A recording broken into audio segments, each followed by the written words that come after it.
The last step of solving the Rubik's Cube is called EPLL, and there's basically only 4 cases of it, and after you do EPLL, then you will have a solved Rubik's Cube.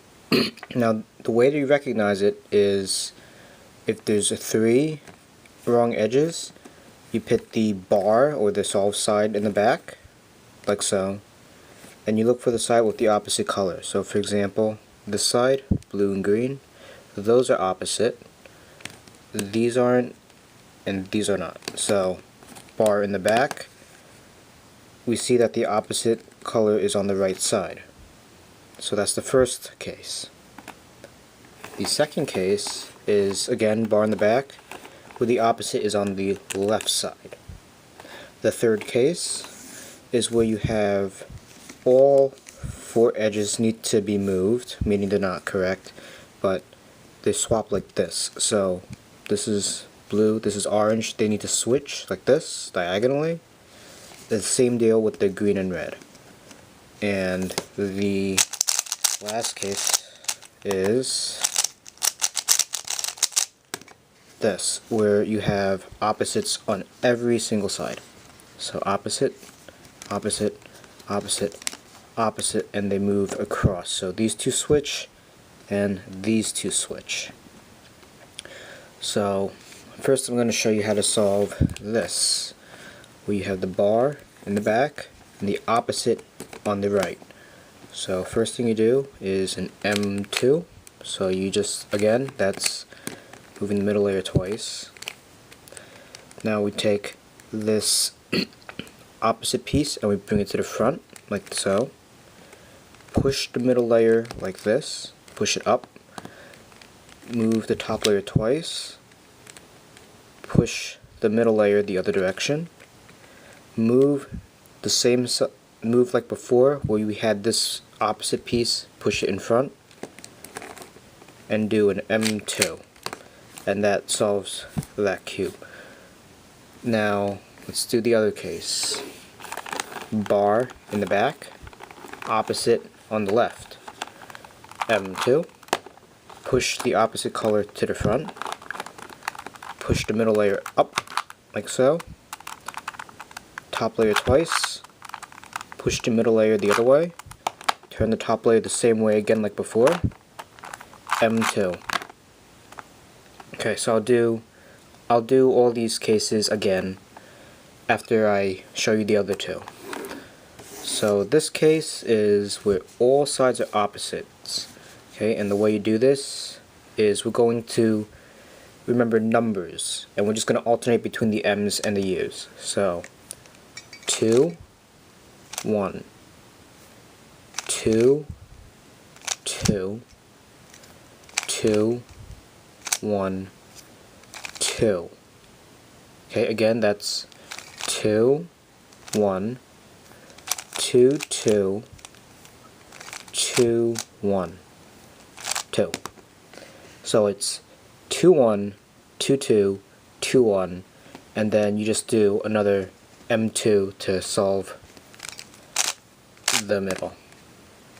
Okay, so it's 2, 1, 2, 2, 2, 1, and then just solve. Okay, this is the last one.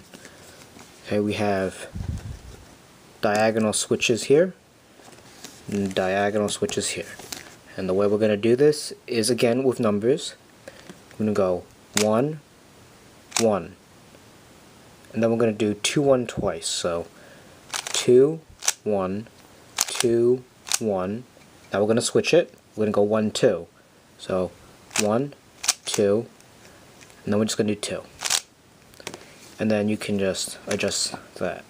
So again, 1, 1, 2, 1, 2, 1, 1, 2, and then just do a 2 to finish it off and adjust the top.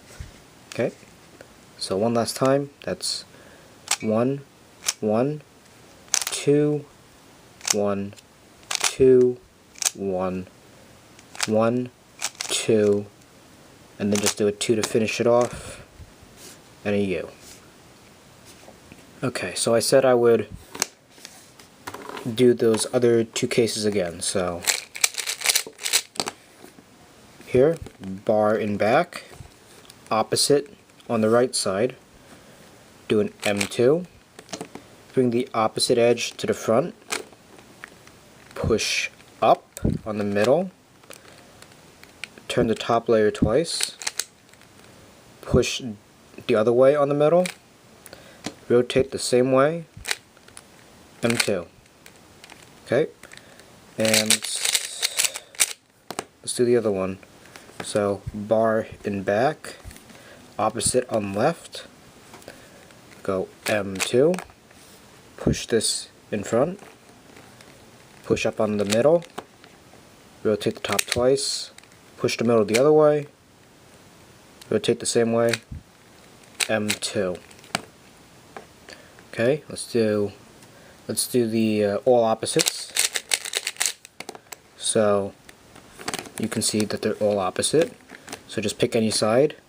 I'm going to go 2 1 2 2 2 1. So 2 1 2 2 2 1, and then just finish it off. Okay, so let's do that again. 2 1 2 2 2 1 2. Okay, let's do the last one, which are diagonal switches. Okay, so you see that these are diagonals.